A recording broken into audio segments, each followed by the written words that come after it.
I give you full control. Wherever you may lead, I will follow. I have made the choice. I was a part of the Syrian Orthodox Church, and so it was all about going to church. My parents did not know the Lord. We were all church people. But in my fifth standard was the first time when I went for a camp conducted by the Child Evangelism Fellowship in Trivandrum. And it is in that camp that suddenly I got to hear what exactly Jesus did for me. Before that, I never knew it at all. I was only 11 years old. At the end of that camp, when the uncle who was taking that missionary story was actually about a boy and his whole family, a whole village who had come to know Christ through the work of a missionary doctor. And when I heard that, and when the gospel was presented, at the end of it, when the altar call was given, along with some 200 children, I also stood up. I don't know what was happening to me. I was crying and weeping. I didn't know what was actually happening. But I also gave my life to the Lord. But after that, we sat down, and suddenly that uncle said, I sense that the Lord is telling me that is one more person to take one more commitment. And suddenly in my heart, there was this person called the missionary doctor character was so working strongly, and I just stood up automatically. I never planned or thought about it. I stood up and said, I commit my life as a missionary doctor. I didn't know at that point of time what missionary meant, or not much about what a doctor meant either, but I just shared it like that.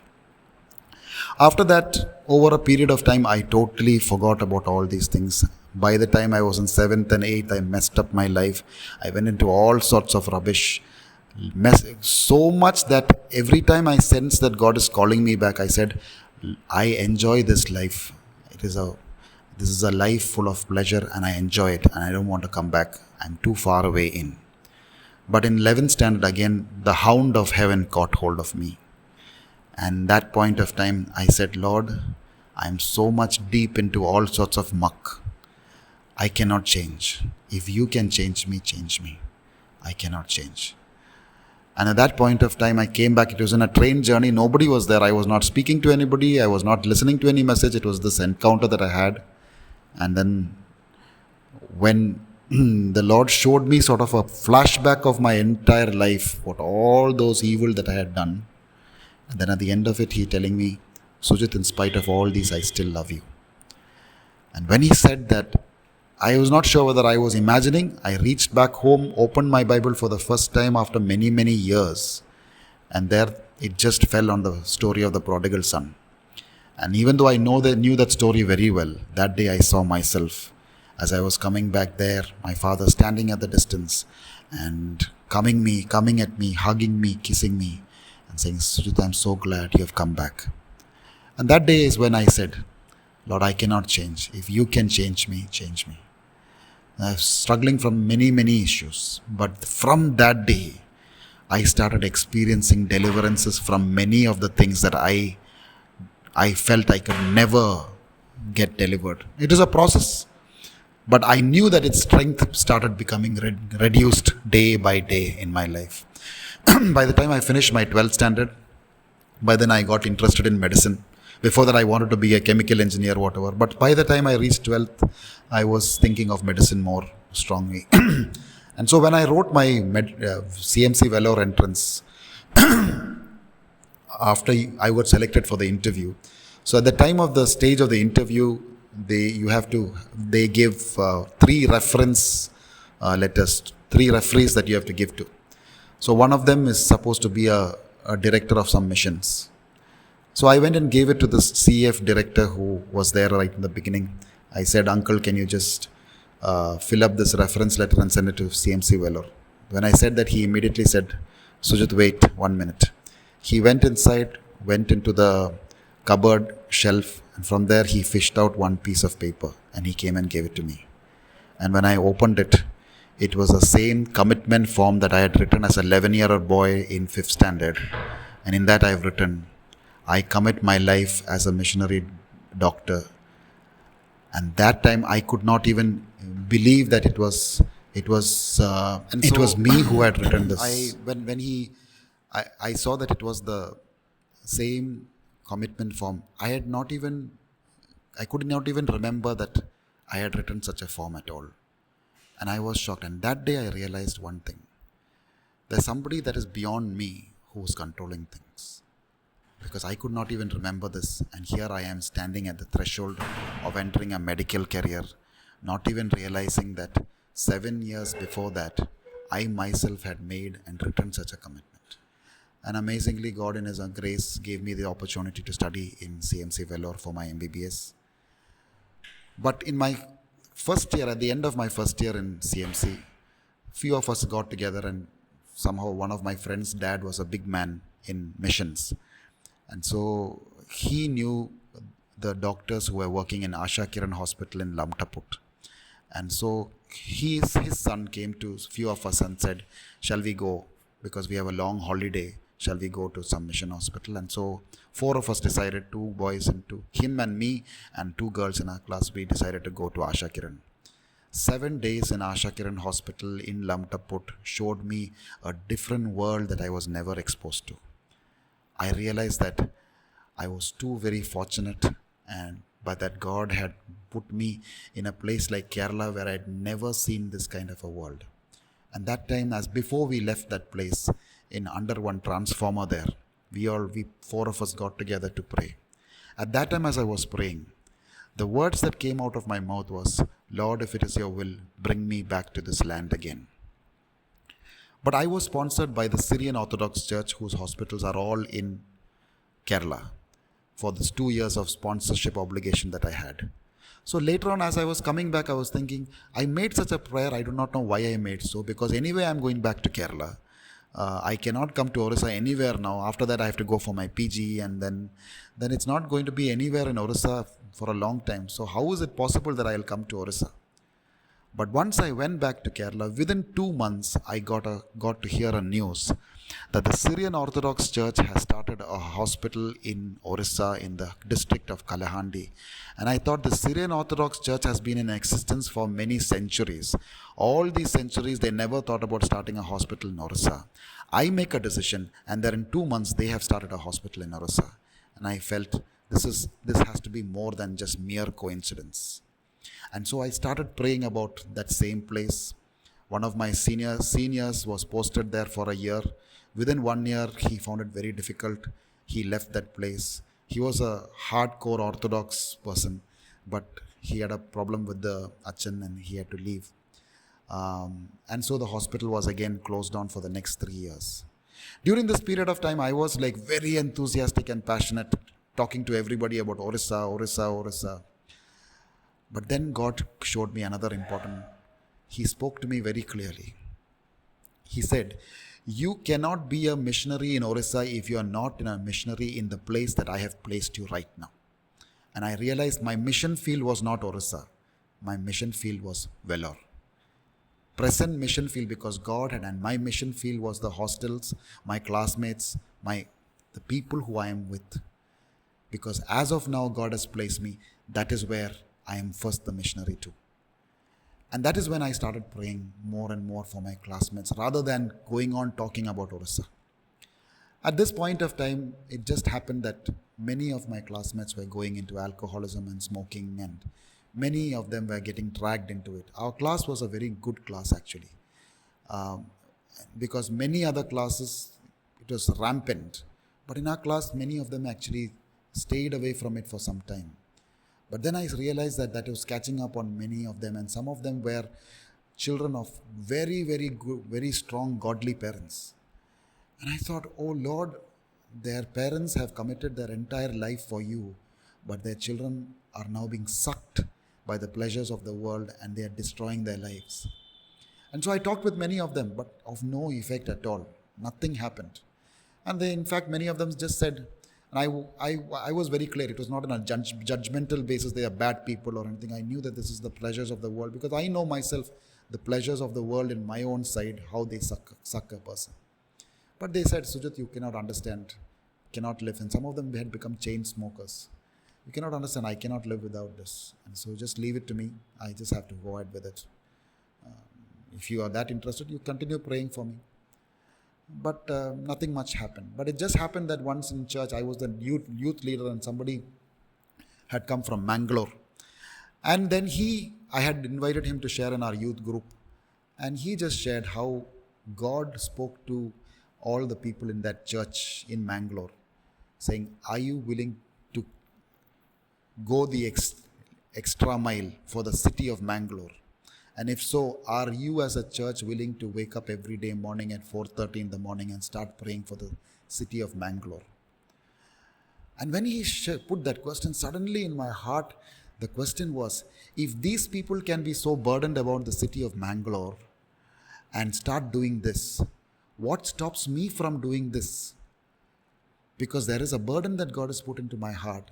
And till now, I've been doing my level best to sort that burden out. And so as soon as I got back to my hostel, I got two more other of my very close friends. Spiritually, we were close.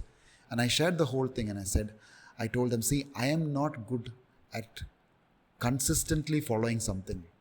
Can we make a pact among ourselves, all three of us, that from tomorrow that we will wake up at 4:30 in the morning, whether we have exams, whether we have whatever activities, 4:30 in the morning, go to the small hostel chapel, and we will start praying for each of our classmates name by name. And I said, I am very good at talking, not at executing. So your responsibility is actually to pull me out of bed, because I am sure I will tell you, not today, Macha, I can't do it today, I am so tired. So you have to pull me out of bed. We all have to pull each other out of bed. No excuses. Take ourselves to the hostel chapel and pray. And from the next day, we started this. It was not an easy thing at all, because many a times I was part of sports and music and everything. And so many a times I used to be awake till late in the night. And so it was very difficult for me. But then they did their part of the job. They pulled me out. And every day we went at 4:30 and start from 4:30 to 6:30. We sat in the chapel, and sometimes we just cried out. Soon some other of juniors also started joining us. It was not a big group. Maybe maximum it would have gone to occasionally 5 or 7 people. That's all. But just crying out for the Lord with the names written there. But as we started, this was in my pre-final year, in our 4th year. But as we started doing that, we saw how God was delivering one by one. The same person who said, I cannot but smoke. It is a chain smoker who could not, every little bit of extra time he gets anywhere, he would have to have a fag. And he was delivered. Each person was delivered such that 2 years down the line, when we graduated as a batch, God had delivered every single person who had stuck with alcoholism or smoking. That day I realized one thing. There is power in prayer. How much ever I tried to convince many of them, never happened.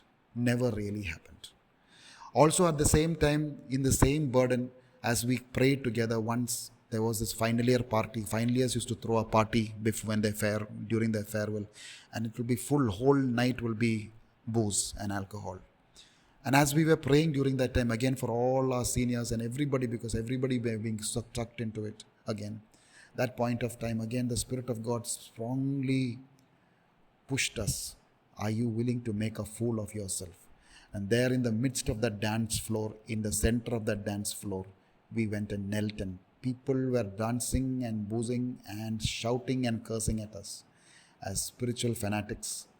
But we just felt this is what God is calling us to do. And we just knelt down in the midst of the dance floor, in the midst of all the music and booze.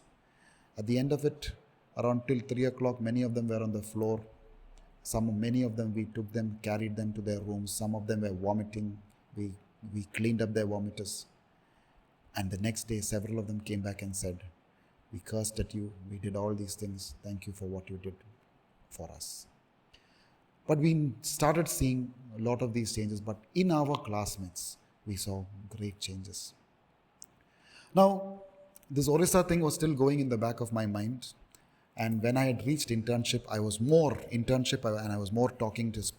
And suddenly the bishop in Kerala, the Orthodox bishop, he phoned me. That time there was no internet, no mobile, nothing. He sent me a letter asking, where do you want to be posted? And I immediately, no, which hospital? So then I immediately wrote back to him saying, Tirumeni, I would like to be posted in Orissa in Kalahandi. Is it possible?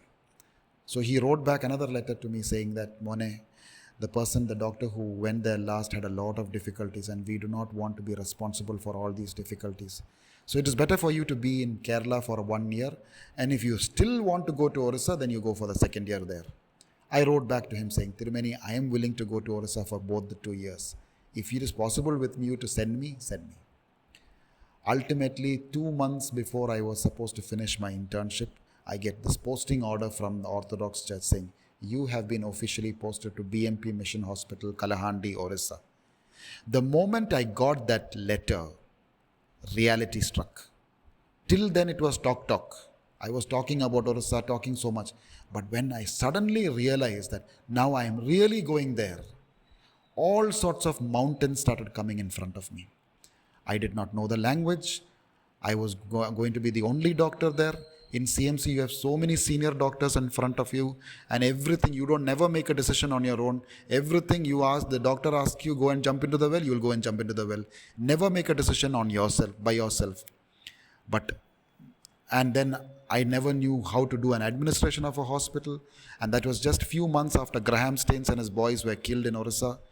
And so all these put together, I got so scared.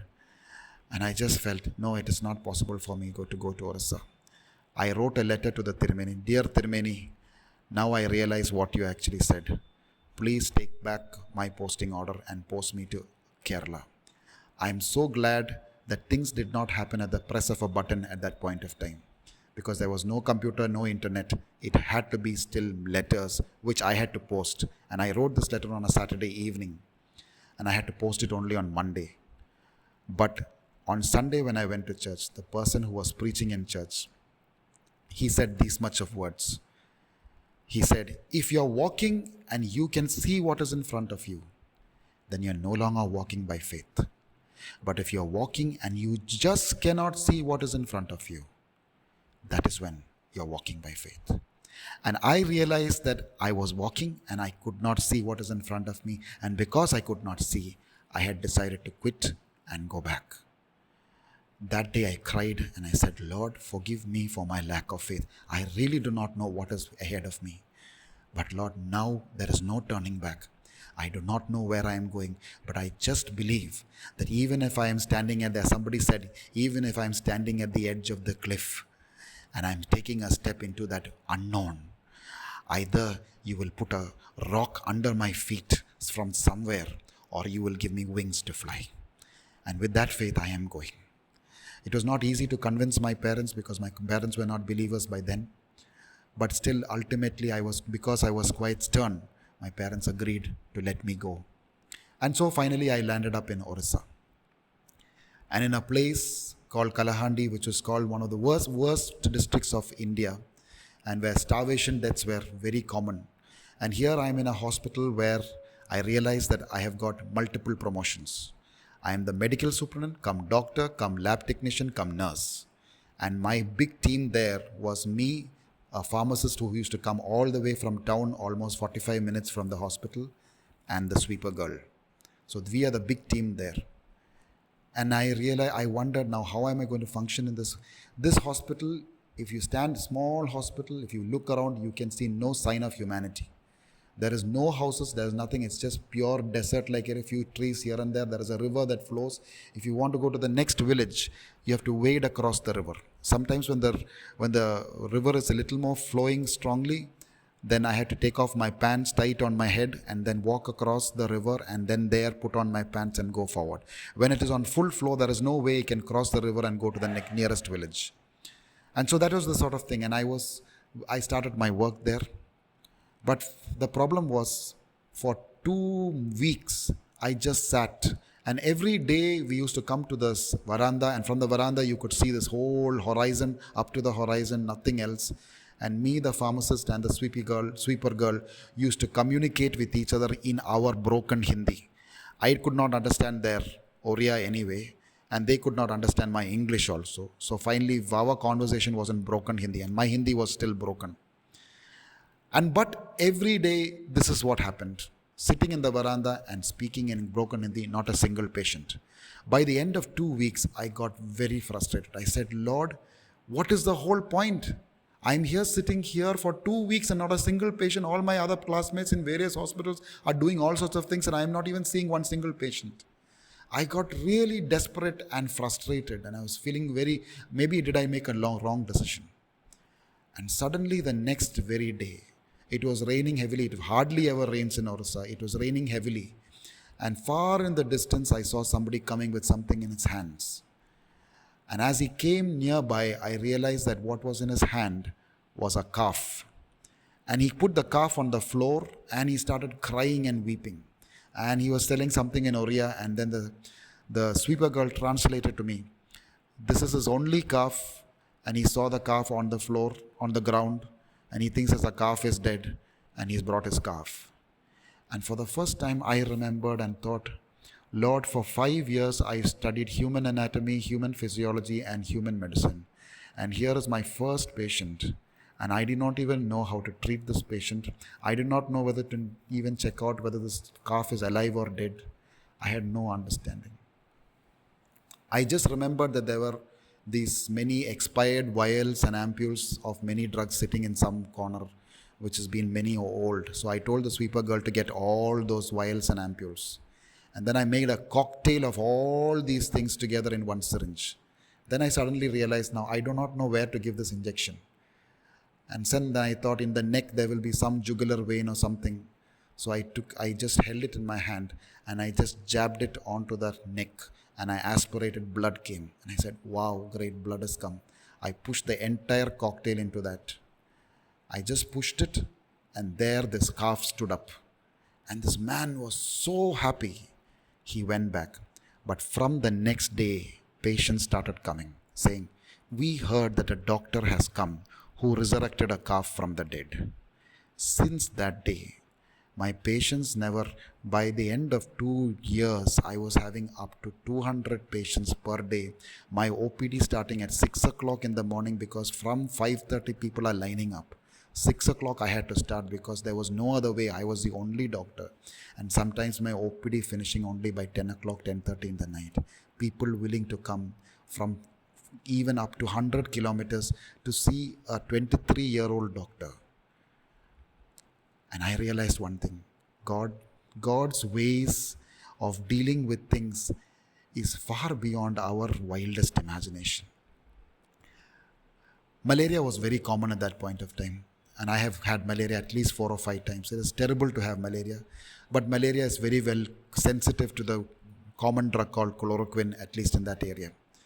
And so I was a lab technician also. Many a time, patient's most common symptom was fever.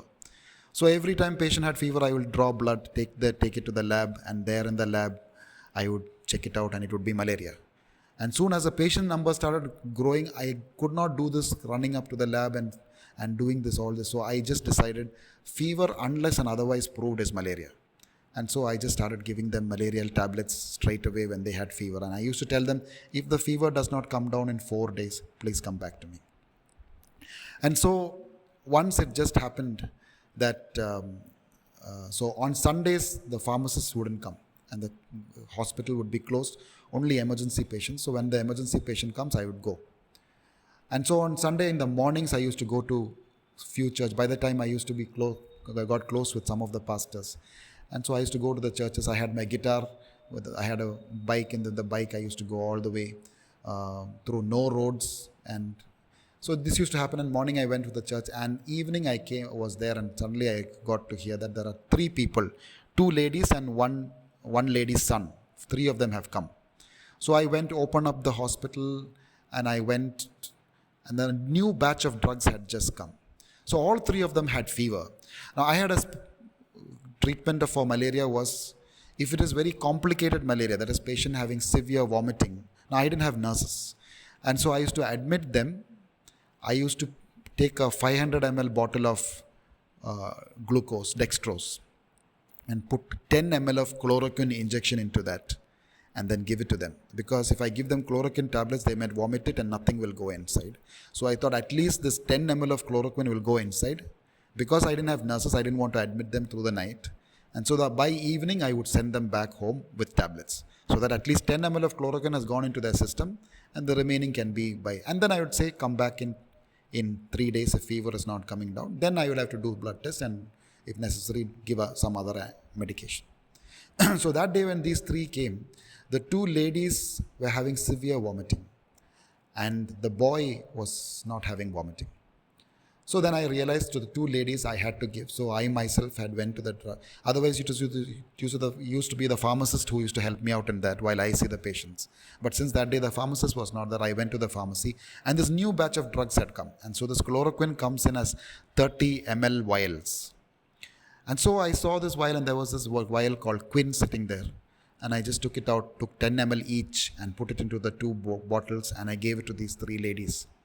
And these, at the end of it, I gave the boy medications, tablets alone. And the rest of the tablets I gave to the ladies also. And I told them, come back after 4 days.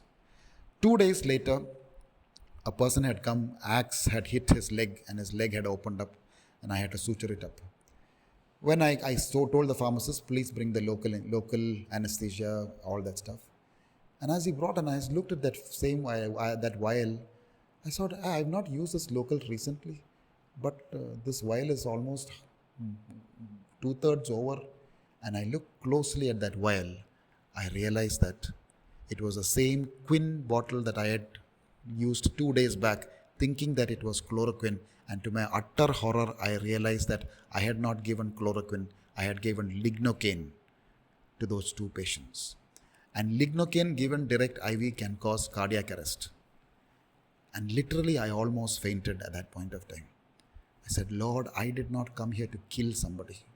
I have made a huge mistake.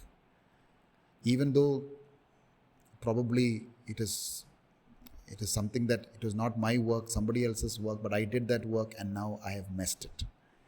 And that entire night I could not sleep. I just kept crying and I said, Lord, this is not why I came here for.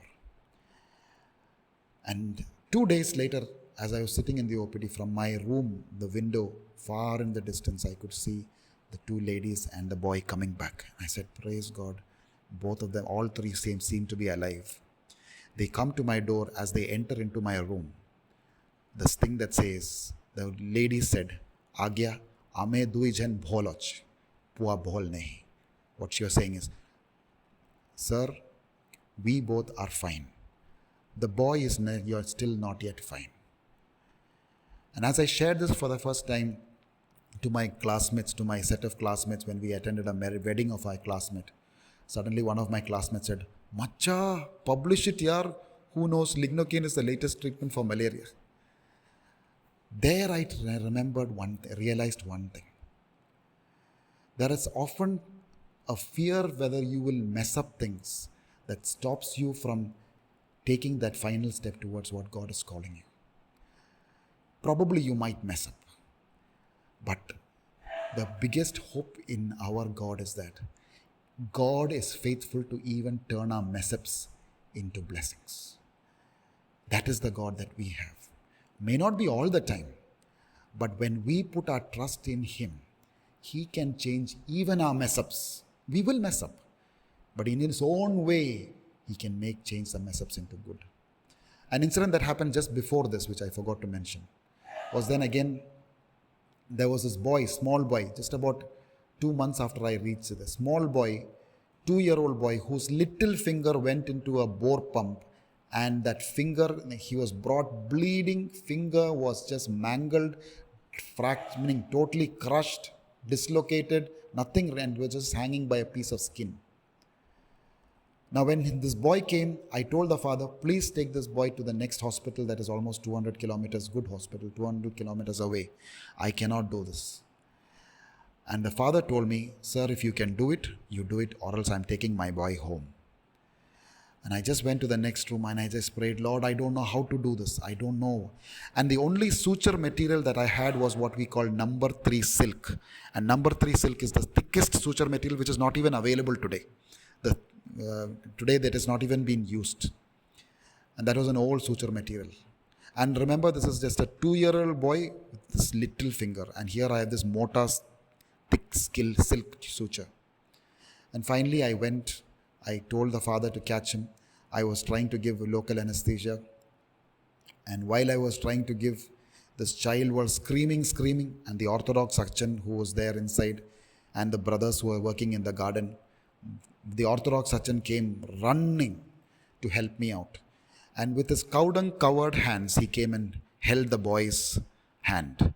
And I thought, neither do I know how to do this thing, nor do I have the equipments for it. And here I have got cow dung ointment also to add on to it all. And I don't know what I did. Sometimes I remember what did I actually do. I still do not remember, actually speaking. I did some suturing, whichever I knew, and I just dressed it up, and I threatened the father, if you don't bring this child for dressing every day, he will die. He will die, because I knew they would not come back. So I did the maximum amount of threatening that I could do in order to make him to come every day. But just like I thought, both father son missing for the next how much ever days. For 2 weeks I don't see them anymore. And I was wondering, oh my God, I do not know what that child is, whether the child is alive. And here the hand is still there. Little finger is there. If it's become necrotic, gangrenous, then it must be infected, pus pouring out, and that will affect his whole body. All these things I was thinking about. 2 weeks down the line, again I see the father and son returning. And I'm saying, praise God, he's alive again. Came into my OPD, and there the same white bandage today is black in color.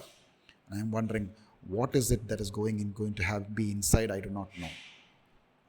As I opened that bandage, I saw a totally new finger sitting there with every range of movement possible, and the sutures were still there.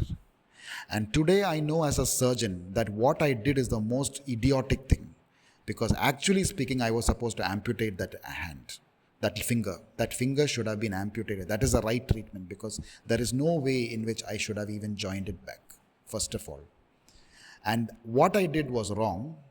And second thing is, with what I did, medically speaking, there is no chance that that finger can come back, because crushed, bones broken, joints dislocated. No way that the finger can be useful anymore, if ever it joins back again too. But here was a little finger that was having all ranges of movement. And that day I realized one thing. I might be the lone doctor who has nobody, no mobile phones to call anybody, lone doctor who has nobody to ask, but my second call is the one who controls the whole universe. And he is the one with me. I am never alone. I am not the lone doctor who does not have the senior doctor with me. I have the senior doctor who controls the whole universe, and he is with me. And so as each of these incidents, I have many more stories to tell about Orissa, but each of these incidents were actually telling me that my God is real. He is not just the so-called religious person that I used to believe in when I was in the earlier years of my life. But here I was really tasting the reality of God, little by little, in my faith journey. Then I came back from Orissa. I've got plenty more stories about Orissa, but again, didn't want to go on with that. Came back from Orissa after 2 years, got married. Marriage is also a big story. I don't want to go into that again. Got married to one person who was 1 year junior to me, Sunita. And then we were both thinking of returning back. She was doing her bond. I wrote my entrance and finally got into surgery. But during that period of time, I was more interested. I was thinking strongly about full-time ministry. I really loved working among students, and I wanted to do student ministry. But at that point of time, God very specifically showed me that the surgery is the way forward. And that again was part of what God showed me in Orissa. Again, that's another story in itself, how God showed me about surgery. And so, but in my entire MBBS life, if there was one subject I hated from the bottom of my heart, it was surgery. I was a person who was in love with medicine and cardiology. I loved cardiology. But then in Orissa, God clearly showed me surgery, and it was so clear that I didn't. And so even when this full-time ministry option also kept hovering all over the place, again and again God confirmed me through several ways that this is surgery. And that was the year when surgical competition was very, very high for MS, while medical competition was very less. If you had just wrote medicine, I'll just get through. And surgery, so many people that year were writing for surgery. But in amazing ways, finally, God, among the 6 seats, God gave me the opportunity to study surgery. But in that entire 6 people, I was the only one who was married. But 2 months down the line after I started my surgery, my daughter was born. And so not only was I married, I had a kid also. All the others were bachelors. And so soon it became and CMC, if you're doing your residency or your surgical residency, especially your PG, it is so busy that in the same campus I was living, but I used to visit home once in 1 week or once in 2 weeks. I will be running it between casualty, theater, ward, ICU. It will just be running. I would be putting the same underwear for almost 1 week because I have no time to come back home also, to take a bath also, because it's just running all over the place just like that. And sometimes some of my friends used to say, your daughter will soon call you uncle because you see her just once in two weeks or something like that. And soon, by the time it became 1.5 years, I was fed up. I was frustrated with this life. On the other one hand, in rounds, if something small thing is not finished, completed, then you will get killed by the senior doctors, and consultants would just finish you off. Surgery was very, very strict, surgical residency. On the other hand, you hardly ever get to go home and see your wife and your child. And I was fed up of life. And whole night, there are times when 7 nights and 7 days in a row I have not slept. Not a wink.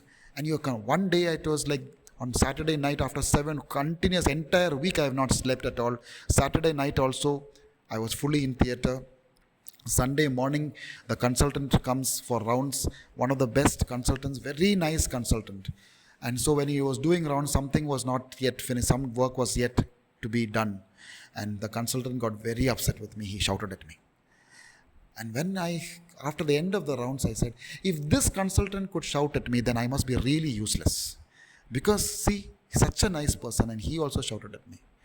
And so then I went to the office and I just started crying. I cried and wept and I said, Lord, I cannot. And suddenly it was like nirvana, enlightenment coming into me. Said, this is why I told you to do full-time ministry. And suddenly I was filled with happiness and joy. It was like, see, now God's call for full-time ministry has come. I wrote my resignation letter to the boss saying, dear sir, I am resigning for personal reasons. I am resigning from the post of PG registrar. That was a Sunday.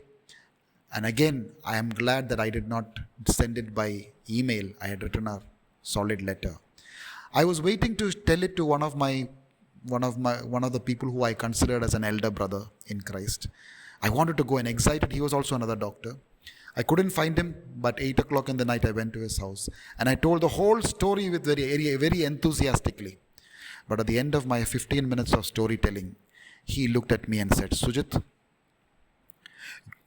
God does not need a failure like you in full-time ministry. You are running away from the difficulties that God has put you in. And because you cannot handle the difficulties that God has put you in, now you are escaping from that difficulty and going into full-time ministry thinking that you will do better there. You will be worse there. Because as long as you are not willing to understand that it is God who is taking you through what the problems are today, you will be the biggest failure there also. It was like a slap on my face, but now I knew this is God speaking. The other one was some other voice, but now I knew that was God speaking. That day I said, Lord, forgive me, O Lord, for the superficial belief that I held. Lord, I do not know what circumstances are going to be tomorrow, but today I take this decision. I will not allow circumstances to decide my life. Lord, help me that circumstances should not allow me to make the decision for my life. Lord, it is the thing that you are with me and that you will take me through it. Help me, train me that my life will be molded into a way that you will be the one who decide, and I will seek you and discern from you what your will is, O Lord. Lord, help me. Not that my circumstances in surgery changed at all. It still continued the same. But God started changing me since then. I just realized that God is in this process of training me. And these circumstances that did not come from anywhere else but from God Himself. And I have to ask God for endurance. Lord, I might fail, but Lord, give me the strength to endure. That was one of my biggest turning points in my life. Not to say that I did not fail anymore. Many more times I wanted to quit. But every time in the last stage of my quitting, God reminded me again several times. Or probably I even fell down because I couldn't tolerate the difficulty that I was going through. But I learned the biggest lesson of my life. Circumstances should not direct your decisions. And from there I went. By the end of my PG, both me and my wife were wondering now where to go. I worked as a consultant in Vellore for one more year. And as we were praying, just as I started as a consultant, my wife was still doing the last year of her PG. One of my friends called from Fatehpur in UP who was there, and he said, Sujith, I've been here in this hospital. This is the so-called place. This is UP. I am leaving. I have to go to Australia for a training. Can you come and help me out? Can you come and take over? The moment he told me all about Fatehpur, I knew one thing. If there is one, this was one of the EHA hospitals, I said, if there is one EHA hospital, I know now that I should not be going. It is this hospital. And I gave him excuses saying, sorry, my wife is still doing PG, my daughter is only 3 years, and no, so please let go of me. I cannot come. And I somehow managed to escape from him. And I stayed on. By the end of that 1 year, when the EHA director, and we wanted to join EHA, and the EHA director called us and asked, where do you want to join? Which hospital among the 20 hospitals do you want to go? So we had a list. We said, okay, we need to be in a place where there are lots of doctors, good fellowship, children's education, and it should be a hospital that has got both our specialties strong, surgery specialty, and my wife was community medicine. Both these specialties should be strong, and we will not be doing other specialties. All these things we had in mind. And then as we were we selected few hospitals that actually had all these things. Again, as I was in church, the person who spoke that day, or rather, it is not in church, it actually when I was in praying, one thing that came to me was this. If you choose a place on the basis of what you will get in that place or what you will lose in that place, when difficulty comes your way, you will surely ask this question, did I make a mistake? But if you choose a place on the basis of whether it is God's will for you, knowing for sure this is God's will for you, then when difficulty comes your way, you can rest assured that you did not choose that place. And if God chose that place, He will hold your hands and take you to the other side. It is His responsibility, not your responsibility. And so when I heard that, suddenly all my criteria fell flat. And he said, Lord, it is no longer our will. We thrash out this list. Now you teach us. And as we sat and prayed, we realized that how much ever that we select and we choose, there will be a bias that will be based on what we get and what we lose. And so finally we realized the best way is not choose at all. We called back the director and said, you decide for us. We believe that wherever you send us will be the place that God has for us. And they immediately told us to go to a hospital in Madhya Pradesh, a place which almost had every criteria in our list. And we were so happy. See, God gave us all that we wanted. We were so happy. And we started packing up our bags, and suddenly I get a phone call and said, Sujith, sorry, we are making a change. You guys are going to Fatehpur. And the moment I heard Fatehpur, out of 20 odd hospitals, the one hospital I did not want to go, here that is the one that comes. But since we had already made that commitment, I said, Lord, this is your will. And within another 1 week, both of us were convinced and confirmed that this is in the will of God. And so in 2008, we landed up in Fatehpur. I have made the choice to listen for your voice. Wherever you may be, I will go. Be it in a quiet pasture or by a gentle stream, the shepherd of my soul is by my side. Should I face face a mighty mountain, or a valley dark and deep, the shepherd of my soul